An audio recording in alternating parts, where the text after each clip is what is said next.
Hello everyone. तो इस episode की शुरुआत में हमें level 6 spirit collecting formation area का सीन दिखाया जाता है, जिसके अंदर हम मुचैन को जाते हुए देखते हैं। तभी उससे एक नोट मिलती है जिसमें उसकी स्पिरिट वैल्यू लिखी होती है, जिसे देख मुचैन कहता है यहाँ पर डे स्पिरिट वैल्यू की कॉस्ट 4000 पॉइंट्स है, इसलिए अब इसमें कोई शक नहीं है कि ये level 6 spirit collecting formation area है।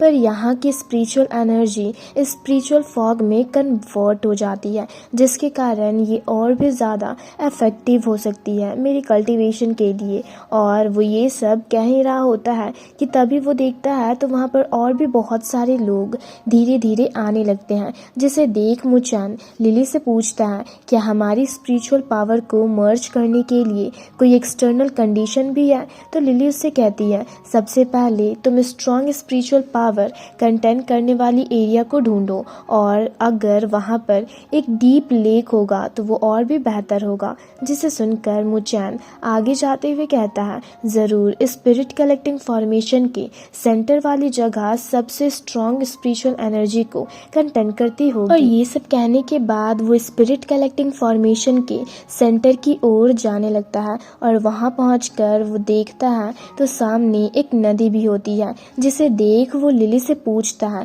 ये जगह कैसी रहेगी। तो लिली कहती है ये जगह भी सही है, साथ ही इस नदी की गहराई में ही सबसे पावरफुल स्पिरिचुअल एनर्जी मौजूद है, जो कम्प्लीटली तुम्हारी स्पिरिचुअल पावर को मर्ज करने में तुम्हारी मदद कर सकती है, इसलिए तुम सबसे पहले उस नदी के गहराई में जाओ। जिसे सुनकर मुचैन उस नदी के अंदर कूद जाता है। वहीं दूसरी तरफ हम शूलिंगर को देखते हैं, जो स्पिरिट कलेक्टिंग फॉर्मेशन एरिया के अंदर मुचैन को ही ढूंढते हुए जा रही होती है और कहती है मुचैन तुम इतनी बड़ी मुसीबत खड़ा करने के बाद यहाँ पर कल्टीवेशन प्रैक्टिस करने के लिए कैसे आ सकते हो। तभी उसके दो साथी भी वहाँ पर आते हैं और उसे बताते हैं कि हमें पता चल गया है कि मुचैन कहाँ पर है। जिसे सुनकर शूलिंगर कहती है तो मुझे उसके पास लेकर चलो, मुझे उसे अच्छा सबक सिखाना है। और ये कहकर वो लोग मुचैन को ढूंढने के लिए निकल जाते हैं। वहीं दूसरी तरफ हम मुचैन को नदी के गहराई में जाते हुए देखते हैं,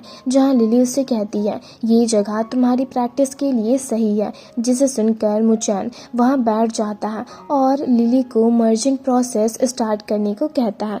तो लिली उससे कहती है मेरी फ्लेम बहुत ही ज़्यादा खतरनाक और पावरफुल है, इसलिए मेरी पावर्स मर्ज करने वक्त तुम्हें अपने मेरेडियंस के पेन को बर्दाश्त करना होगा ताकि हम इसे सक्सेसफुली मर्ज कर सकें, नहीं तो हमारी सारी एफर्ट्स बेकार चली जाएगी। जिस पर मुचैन उससे कहता है तुम इसकी फिक्र मत करो, मैं इसके लिए तैयार हूँ। और ये कहकर वो अपनी सोल स्पिरिट को बाहर निकालता है और उसमें अपनी स्पिरिचुअल एनर्जी को इंजेक्ट करने लगता है। वहीं दूसरी तरफ से लिली भी उसके अंदर अपनी स्पिरिचुअल फ्लेम को इंजेक्ट करने लगती है, जिसमें मुचैन को बहुत पेन हो रहा होता है। जिसे देख लिली उससे कहती है इसके खिलाफ फाइट करने की मत सोचो, क्योंकि तुम्हें ये पेन बर्दाश्त करना ही होगा, और मेरे फ्लेम के साथ अपनी स्पिरिचुअल एनर्जी को मर्ज करने का कोई ना कोई रास्ता तो तुम्हें ढूंढना ही होगा। जिसे सुनकर मुचैन अपनी तरफ से पूरी कोशिश करने लगता है कि वो उस पेन को बर्दाश्त कर सके।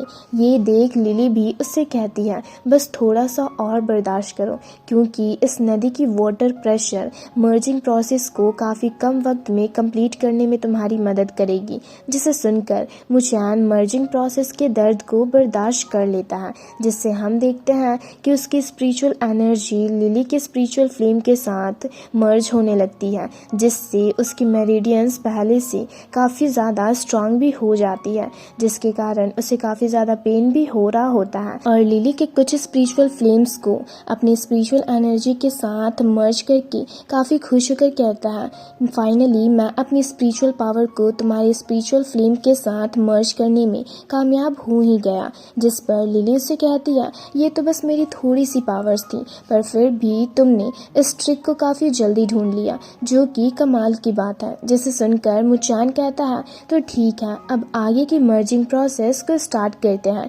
जिसे सुनकर लिली कहती है अब तुम्हें मेरी रियल स्पिरिचुअल फ्लेम देखने को मिलेगी। और ये कहकर वो लोग आगे की मर्जिंग प्रोसेस को स्टार्ट कर देते हैं। वहीं दूसरी तरफ शूलिंगर अपने साथियों के साथ नदी के पास पहुंच पहुंच जाती है, जहां उसके साथी उसे बताते हैं कि मुचैन इसी नदी के गहराई में छुपकर बैठा है। वहीं दूसरी तरफ से कुछ डेसिपर्स शूलिंगर को देख मुचैन और उसके बारे में आपस में बातें करने लगते हैं कि किस तरह से मुचैन ने शूलिंगर को रिप्लेस करके डिवाइन सोल रैंकिंग कंपटीशन में फर्स्ट प्लेस हासिल कर लिया, इसलिए अब उसे नदी के अंदर छुपना पड़ रहा है।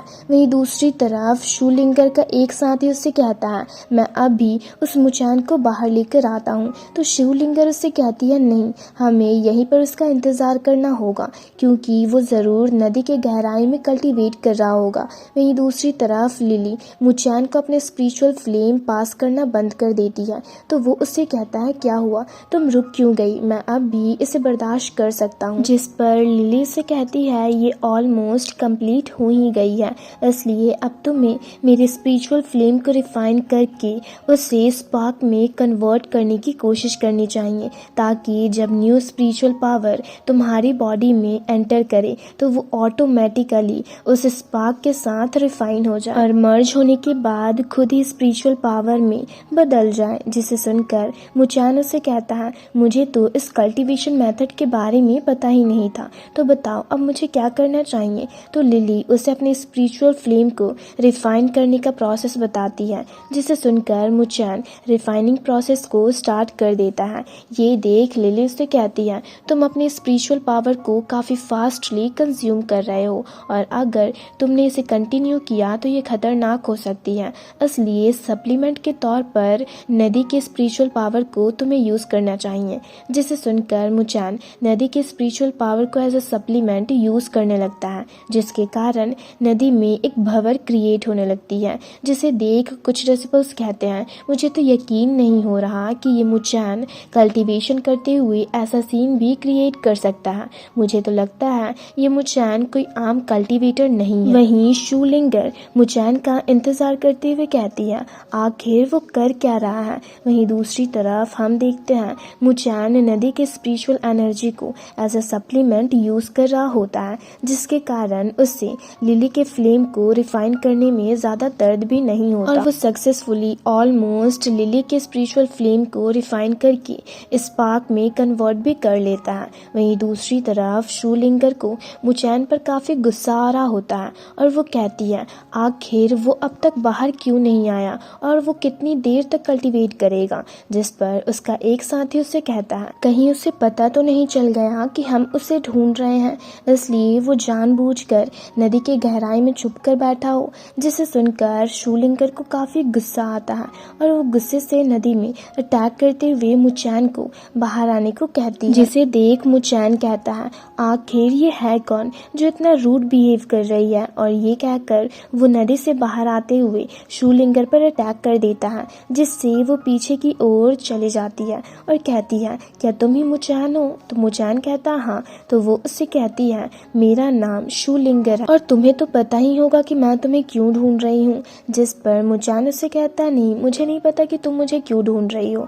जिसे सुनकर शूलिंगर उससे कहती है, तुम मुझे ही रिप्लेस करके डिवाइन सोल रैंकिंग कंपटीशन के टॉप प्लेयर बन पाए हो। जिसे सुनकर मुचैन उससे कहता है, तुम सीनियर्स इतने नैरो माइंडेड क्यों होते हो, साथ ही मैं तुमसे आगे निकल गया तो क्या बस इसलिए तुम मुझसे फाइट करना चाहती हो। जिस पर शूलिंगर उससे कहती है, मुझे फर्स्ट प्लेस की फिक्र नहीं है, पर तुम्हारे कारण मैंने अपनी डिग्निटी को खो दी है, तो क्या इसके लिए भी मुझे कुछ नहीं करना चाहिए। तो मुचैन उससे कहता है, आखिर तुम करना क्या चाहती हो। तो शूलिंगर उससे कहती है, तुम मेरे साथ फाइट करो, नहीं तो मैं यहाँ से नहीं जाने वाली। जिसे सुनकर मुचैन उससे कहता है, इसकी कोई ज़रूरत नहीं है, मैं खुद ही हार मानता हूँ। और ये कहकर वो उससे गुड बाय कहकर वहाँ से जाने लगता है। जिसे सुनकर शूलिंगर को काफ़ी ज़्यादा गुस्सा आता है और वो बिना सोचे समझे पीछे से उस पर अटैक कर देती है, पर मुचैन उसके अटैक से बच जाता है और सोचते हुए कहता है, लगता है मुझे अपनी कल्टीवेशन को कंटिन्यू करने के लिए इससे पीछे छुड़ा नहीं होगा। और ये कहकर वो दोनों ही एक दूसरे पर काफ़ी पावरफुली अटैक करते हैं, जिससे एक धमाका होता है। और इसी के साथ ये पार्ट यहीं पर ख़त्म होता है। तो अगर आप लोगों को ये वीडियो अच्छी लगी तो वीडियो को लाइक और चैनल को सब्सक्राइब कर दें।